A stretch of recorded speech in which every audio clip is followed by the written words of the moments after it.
In the summer of 1972, the Soviet Union rolled out onto a runway the most advanced aircraft it had ever built. It weighed around 100 tons. It was carved not from aluminium, but from titanium, a metal so hard and so stubborn that the factory had to invent new tools, new welding, almost a new way of building aircraft, just to shape it.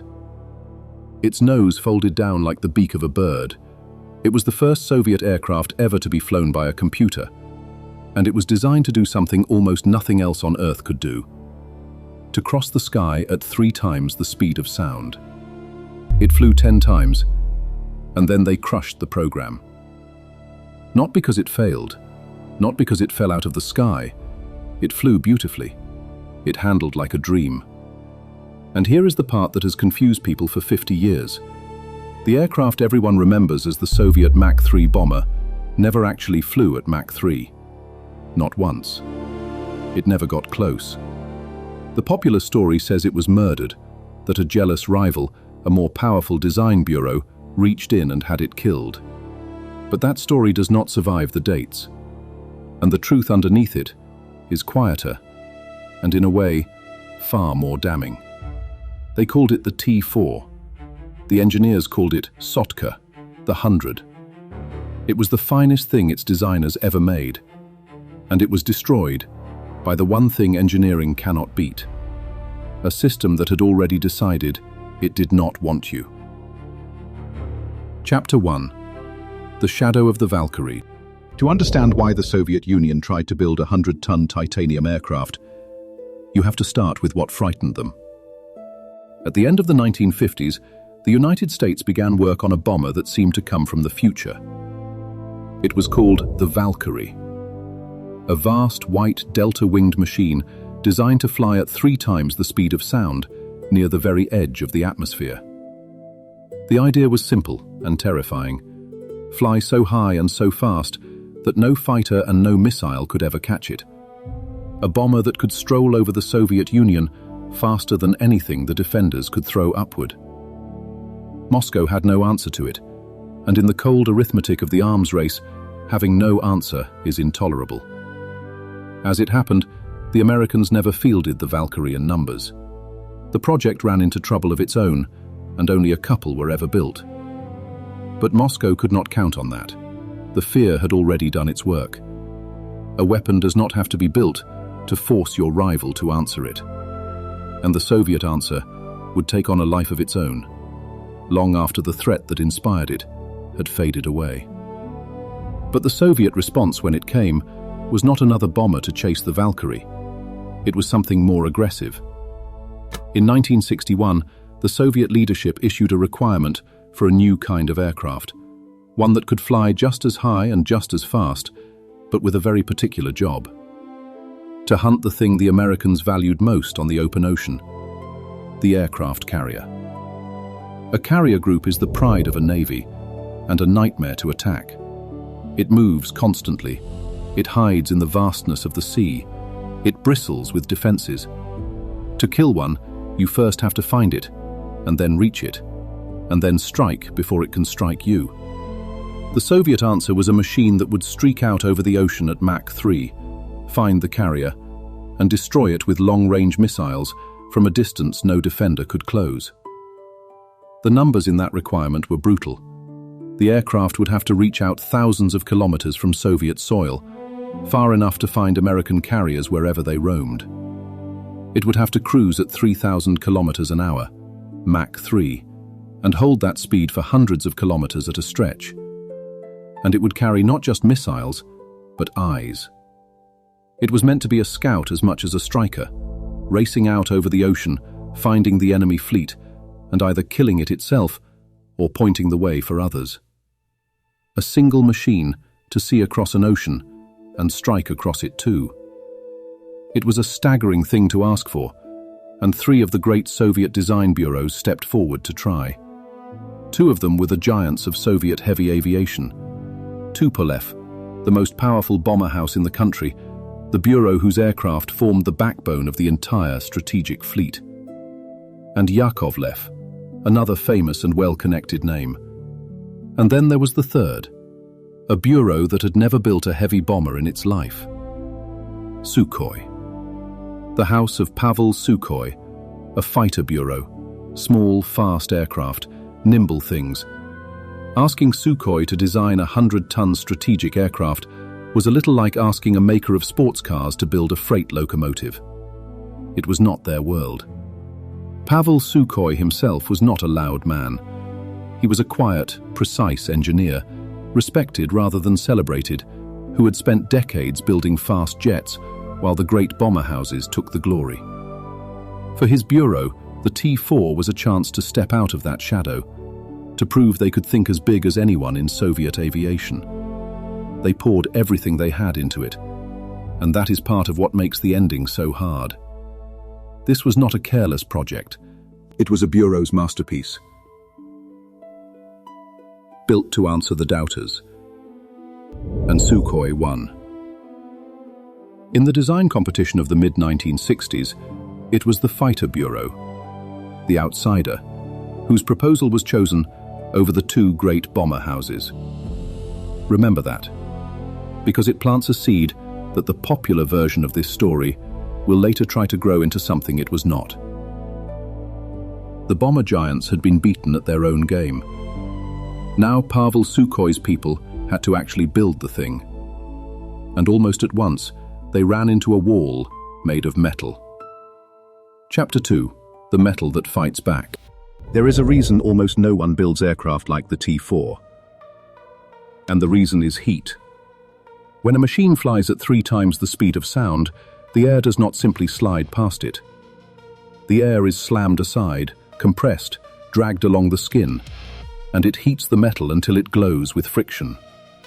At those speeds, the surface of an aircraft can climb past 300 degrees, and ordinary aircraft aluminium, the metal that almost every plane in the sky is made of, begins to soften and lose its strength. It cannot take it. So the T-4 could not be built from aluminium. It had to be built from titanium and high-strength steel. And titanium is a beautiful, terrible metal to work with. It is as strong as steel, but far lighter. It shrugs off heat that would ruin aluminium. It is also brutally hard to cut, to bend, and above all, to weld. Weld titanium the wrong way, in ordinary air, and the metal drinks in oxygen and turns brittle. It will crack like glass. The very quality that makes it precious is the quality that fights you at every step. To understand how hard this was, look at the only other nation that had tried it. On the other side of the Cold War, the Americans had built their own Mach 3 machine from titanium, the SR-71 Blackbird, the famous spy plane. And they had found the metal so difficult that they had to invent whole new tools and techniques from nothing, because ordinary steel tools simply shattered against it. There is even a long-told story that to get enough high-grade titanium, the Americans had to buy it quietly through front companies, some of it, by many accounts, sourced from the Soviet Union itself. The irony is almost too neat. The point is this: building a Mach 3 aircraft out of titanium sat at the absolute frontier of what any country on Earth could do. Only 2 nations even attempted it, and the Soviet attempt came from a bureau that had never built a heavy aircraft before. To build the T-4, the Sukhoi Bureau and the factory around it had to more or less reinvent how you make an aircraft. They developed new titanium alloys with cold designations like VT-20 and VT-22. They developed new steels. They built special sealed chambers filled with inert gas so that the titanium could be welded without ever touching the open air. They invented new tools, new rivets, new ways of drilling and shaping a metal that resisted all of them. By the time the program was over, it had generated more than 200 registered inventions, whole new pieces of industrial knowledge, born just to make this one aircraft possible. This was not just a new aircraft, it was a new industry in miniature, built around a single machine. New furnaces, new presses, new ways of testing whether a weld would hold under the strain of Mach 3. Thousands of engineers and workers learning a metal that almost no one had mastered. When people say the T-4 was ahead of its time, this is what they mean. Not just the aircraft, but the whole apparatus that had to be invented to give birth to it. And the machine that came out of all that effort was extraordinary. It was long and slender and sharp, more than 40 meters of black-nosed titanium with a sharp delta wing and 4 huge engines packed together beneath the body. To fly it at Mach 3, the designers had to solve a problem the Concorde and the Soviet Tu-144 faced too. At high speed, the long, pointed nose sat directly in the pilot's line of sight to the runway. So the whole nose was hinged. For takeoff and landing, it drooped downward, like a bird lowering its beak, and the pilots could see. Then, at speed, the nose lifted flush with the body, for a clean, knife-like shape. But once that nose came up, the pilots were left almost blind. There was no windscreen to look through at cruise, just a small periscope giving them a narrow slot of the world ahead. And this is the detail that tells you how far ahead of its time this machine really was. Flying at Mach 3, half-blind, on the edge of the atmosphere, is beyond what a human being can manage on instinct and muscle alone. So the T-4 was given something no Soviet aircraft had ever had before. A flight control system run by electronics, a computer sitting between the pilot's hands and the aircraft's surfaces, translating his intentions into motion. Fly-by-wire, the first in Soviet history, years before it became normal in the aircraft of the world. By the start of the 1970s, the impossible machine was finished. Titanium, fly-by-wire, a drooping nose and 100 tons of ambition. Now someone had to take it into the air and find out if all of it actually worked. Chapter 3. 10 Flights. On the 22nd of August, 1972, the first T-4 lifted off from the airfield at Zhukovsky. In the cockpit sat one of the most respected test pilots in the country, Vladimir Ilyushin, the son of the famous aircraft designer and a master of his craft. Beside him, his navigator, Nikolai Alfierov. They took the black machine up into the sky above the test center, and they flew it. And it flew well. This was not a machine that fought its pilots. The fly-by-wire held it steady. The handling was clean. The men who flew it and watched it come away impressed. After all the fear about titanium, about the drooping nose, about a fighter bureau reaching beyond itself, the T-4 rose into the air and behaved like the thoroughbred it was. And now we come to the first thing the legend gets wrong. The T-4 never flew at Mach 3. Across its entire life, the aircraft made just 10 flights. 10. A little over 10 hours in the air, all told. And in that short test program, it was still in the earliest, most careful stage of flying. The stage where you expand the envelope slowly, a little faster each time, a little higher, making sure nothing breaks. The fastest it ever actually flew was around 1.3 times the speed of sound, at about 12,000 meters, barely a third of the way to the number it was built for.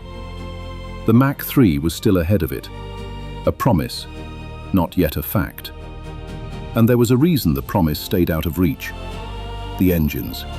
The T-4's 4 great engines were meant to push it to Mach 3, but in testing, they never delivered their full power. The machine was, in a sense, waiting for its own heart to be ready. It had the airframe of a Mach 3 aircraft, and so far, the performance of something much slower. None of that meant the aircraft was a failure. This is exactly how a radical new machine is supposed to begin, cautiously, one flight at a time, climbing toward its potential over years. A second aircraft was already built. A third was on the assembly line. The plan was a long test program that would slowly unlock everything the T-4 could do. To reach Mach 3, the whole effort would have had to climb, slowly, over years. Faster flights. Higher flights. The engines coaxed at last, up to full power. Each step checked, and checked again, against the punishing heat that built on the metal. It was the kind of patient, costly work that turns a promising prototype into a real weapon. The T-4 was standing at the very beginning of that road. It would never be allowed to walk it. But that program needed two things to survive. It needed time, and it needed a factory willing to build the aircraft for real. And in the corridors of Soviet power, far from the runway, both of those things were quietly being taken away. Chapter 4. The factory it could never have. Here is where almost every telling of this story reaches for the same villain. The popular account goes like this. Sukhoi, the little fighter bureau, had humiliated the great Tupolev house by winning the contract. And so Tupolev, powerful, connected, wounded in its pride, used its influence to strangle the T-4 in its cradle and steer the money toward a bomber of its own. It is a tidy story. Jealousy, sabotage, a masterpiece murdered by a rival. And it does not hold up. Start with the simplest problem, the dates. Andrei Tupolev, the founder and towering figure of that bureau, died in December of 1972, just months after the T-4 first flew. The program was not shut down until years later. The man cast as the villain was gone, long before the supposed crime. And there is no document, no order, no memo, no decree, in which a jealous rival is caught killing the T-4. What we have instead is something much more ordinary and much harder to fight than any single enemy. The T-4 could fly all it liked as a handful of prototypes, but to matter, to become a real weapon in real numbers, it needed a factory to mass produce it. And in the Soviet system, there was really only one plant that could take it on. The great aircraft works at Kazan, and Kazan was not free. That factory was already committed to building Tupolev's bombers. The Tu-22M, the swing-wing strike aircraft going into service across the fleet. And soon, the enormous Tu-160, the machine that would become the Soviet Union's last and largest strategic bomber. To build the T-4 at Kazan, you would have to push those aircraft aside. And the men who ran Soviet aviation were not going to do that. And this was not one man's grudge. It was the machine of the state doing what it always did, weighing plans, factories, 5-year targets, and protecting what was already in motion. The Tu-160 had momentum. It had the factory, the backing, a settled place in the plan. The T-4 had genius, and nowhere to be built. In that contest, genius loses almost every time. The decision sat with the Ministry of Aviation Industry and its long-serving minister. And from where the ministry stood, the choice was not about who deserved to win on merit. It was about production lines and priorities, and what the country could actually afford to build. The Tu-160 was seen as the more practical path, a swing-wing bomber that could do more jobs, fit the factories they already had, and follow a clearer road into service. Against that, the titanium marvel from the fighter bureau was a luxury. And the ground had shifted underneath the whole idea. When the T-4 was first dreamed up, a Mach 3 aircraft dashing in to kill a carrier felt like the future. But by the mid-1970s, the future looked different. Long-range missiles were getting better. You no longer needed to fly a manned aircraft into the teeth of the enemy at 3 times the speed of sound.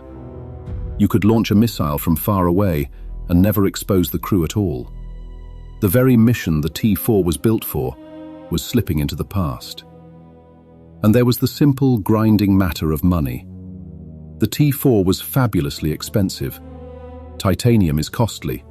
The tools to work it are costly.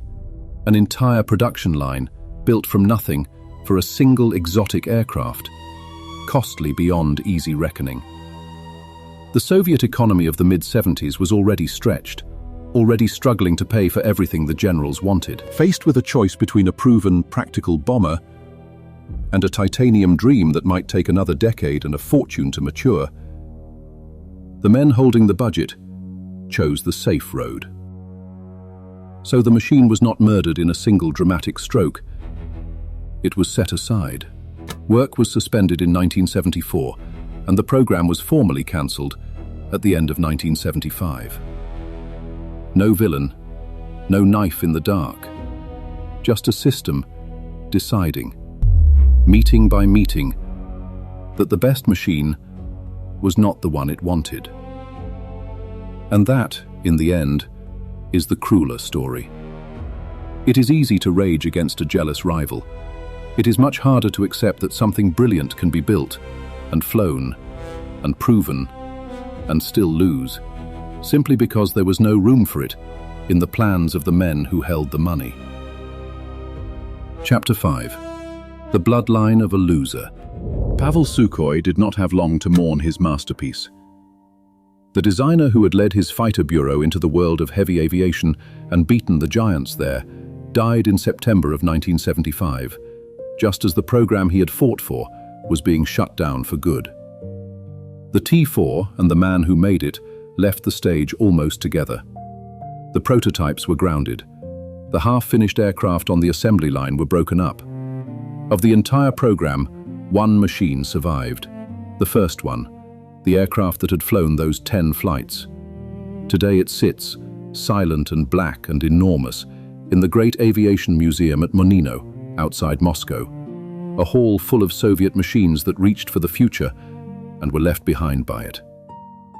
If you ever stand in front of it, the first thing that strikes you is the size. More than 40 meters of black titanium, its drooping nose frozen in place, its engine intakes gaping beneath a sharp delta wing. It does not look like a machine from the 1960s. It looks like something built decades later. Around it stand other Soviet giants, machines that were bold and strange and unlucky. But few of them carry quite the same weight of what might have been as the black aircraft that flew 10 times and never got to show what it could really do. But here is the twist that saves this from being only a story of waste. All that knowledge, the new titanium alloys, the sealed welding chambers, the tools and the techniques that the Bureau had invented just to make the T-4 possible, none of it died with the aircraft. It could not. It was too valuable. Those hard-won methods of working titanium flowed straight into the aircraft that came after, into the Su-27, the great Soviet fighter that would define the decades to come. And, in the sharpest irony of the whole story, into the Tu-160. The bomber that had beaten the T-4 was partly built on the T-4's own discoveries. Think about what that means. The machine that lost the contract, the one set aside for being too difficult and too expensive, handed its hardest-won secrets to the very aircraft that replaced it. The loser's bloodline runs through the winner. That is the strange afterlife of the T-4. It never flew at the speed it was born for. It never killed a carrier. It never entered service, never flew in numbers, never did the job it was designed to do. And yet the knowledge it forced into existence is flying still, inside other machines, under other names. A failure that quietly seeded a generation of success. Chapter 6. The finest thing they ever made. The Sukhoi T-4 is often called a failure. And by the cold measure of the production line, it was. One flying prototype, 10 flights, a program cancelled before it could prove what it promised. But look closer, and the word failure does not quite fit. The engineering worked, the airframe worked, the fly-by-wire worked, the titanium held, the pilots trusted it. What failed the T-4 was not the T-4, it was the world around it. A shifting doctrine, a crowded factory, a ministry with other plans, a mission that quietly went out of date. The machine did everything asked of it. The system simply stopped asking. And maybe that is the most Soviet ending of all. Not a spectacular explosion, not a jealous enemy. Just a brilliant thing, built by brilliant people, set gently aside because it did not fit the plan. The finest aircraft the Bureau ever made, parked in a museum, with the future it was promised still folded up inside it. On this channel, we have walked through a whole graveyard of these machines now. Soviet giants that were clever and doomed and left to rust. The T-4 is not alone in that museum at Menino. It shares the hall with other machines that reached just as far and fell just as hard. If you want to meet another one, there is a link on the screen, and I think you'll want to see it. I'm Iron Curtain Industries. Thank you for watching.